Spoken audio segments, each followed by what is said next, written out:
दोस्तों इमेजिन करो फ्यूचर की एक ऐसी दुनिया जहां सब कुछ बहुत ज्यादा एडवांस हो चुका है। रोबोट्स खुद को इंसानों से सुपीरियर समझने लगे हैं और इंसानों के साथ जानवरों जैसा बिहेव करते हैं। कुछ ऐसा ही हम देखने वाले हैं आज की इस फ्रेंच साइंस फिक्शन फिल्म में, जिसका नाम है बिग बग।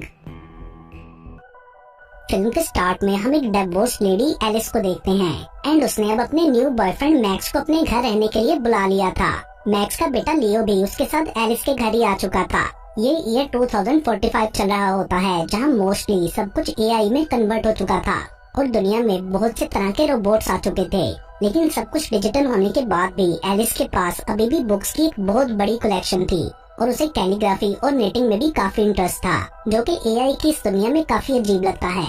एलिस के घर में भी डिफरेंट तरह के रोबोट्स थे, लाइक डोमेस्टिक रोबोट जो कि घर के कामों में हेल्प करता था, मोनिक जो कि ह्यूमन लुक वाली हाउसमेट थी, और आइंस्टाइन जिसकी इंसेक्ट जैसी मेटल की लेग्स थी।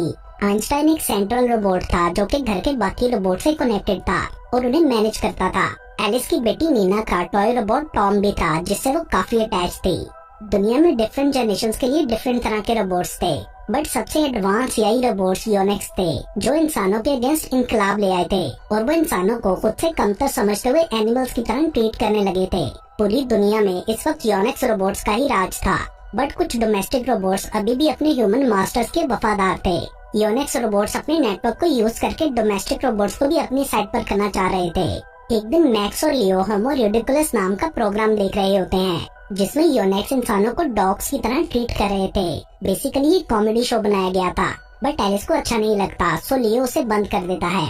अगले सीन में उनके घर एलिस का एक्स हस्बैंड वेक्टर और उसकी गर्लफ्रेंड जेनिफर आते हैं। वो लोग रोबोट्स के एक फैंसी आइलैंड पर शादी करने के लिए जाने वाले थे, इसलिए नीना को यहाँ छोड़ने आए थे। एलिस नीना को मैक्स और लियो से इंट्रोड्यूस कराती है। तभी उसकी नेबर फ्रांस वहाँ अपने डॉग टॉमी को ढूंढने आती है।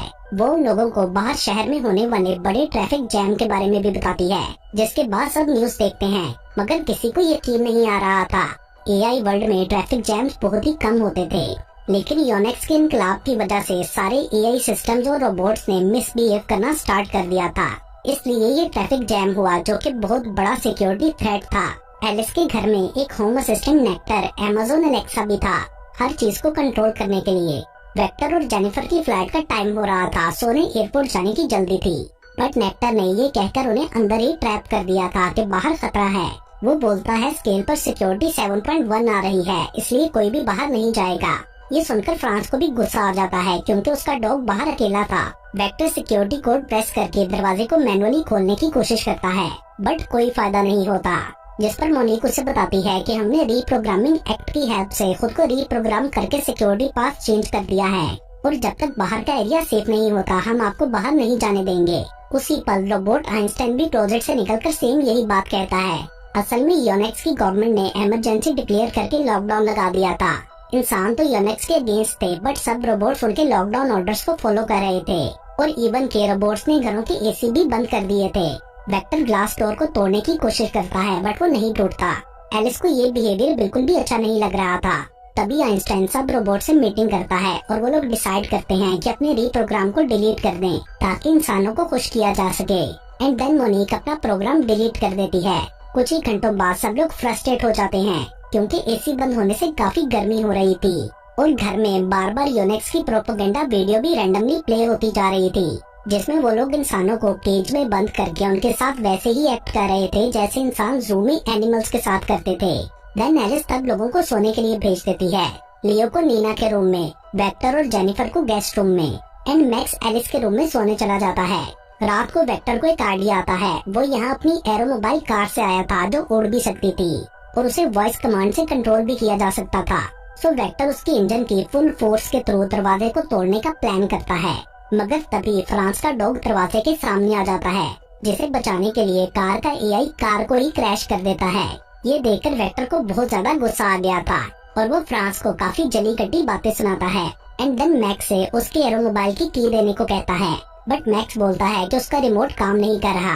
देन कुछ टाइम बाद फ्रांस का इंटीमेट पार्टनर रोबोट ग्रेग उनके घर आता है, जिसे आइंस्टाइन ने ये चेक करने के बाद अंदर आने दिया था कि उससे उन्हें कोई खतरा नहीं है। ग्रेग फ्रांस को बताता है कि उसके घर योनेक्स रोबोट्स आए थे, जिससे वो इंजर्ड होकर मेल फंक्शन हो गया वो बताता है कि उन्होंने बाकी रोबोट्स को रिप्रोग्राम कर दिया है और वो सबके साथ ऐसा ही करेंगे।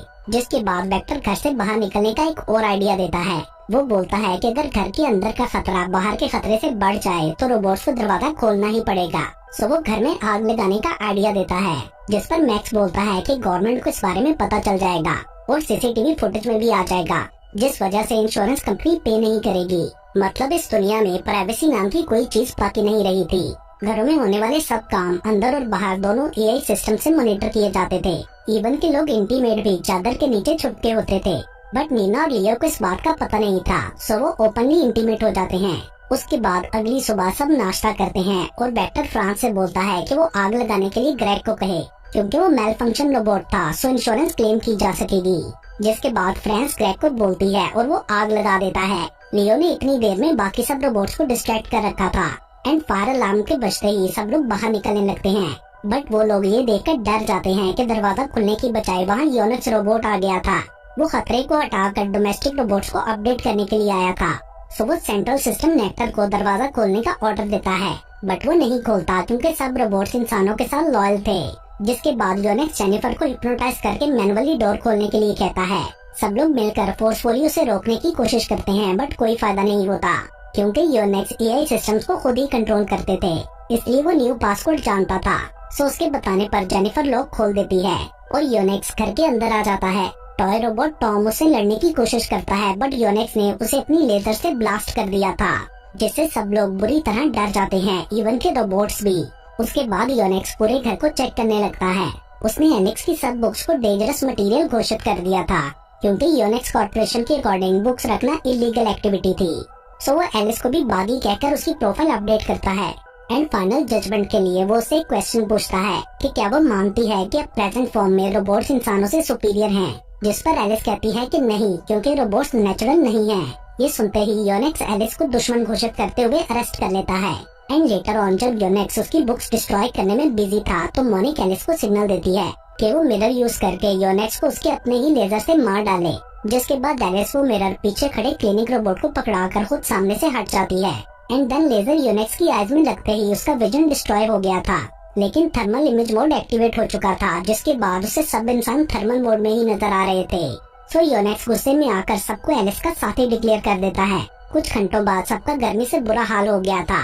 आइंस्टाइन योनिक्स से रिक्वेस्ट करता है कि वो एसी ऑन कर दे, वरना सब लोग मर जाएंगे, और सबको काफी नींद भी आ रही थी। प्रॉब्लम जेन्युइन था, तो योनिक्स एक कंडीशन पर एसी ऑन करने के लिए मान जाता है, वो ये कि सबको उसके प्रोग्राम की एक वीडियो में पार्टिसिपेट करना होगा। डेस्परेट सिचुएशन में होने की वजह से सब लोग ना चाहते हुए भी मान जाते हैं और योनिक्स सबसे बारी बारी एनिमल्स की तरह एक्ट कराता है वीडियो के लिए।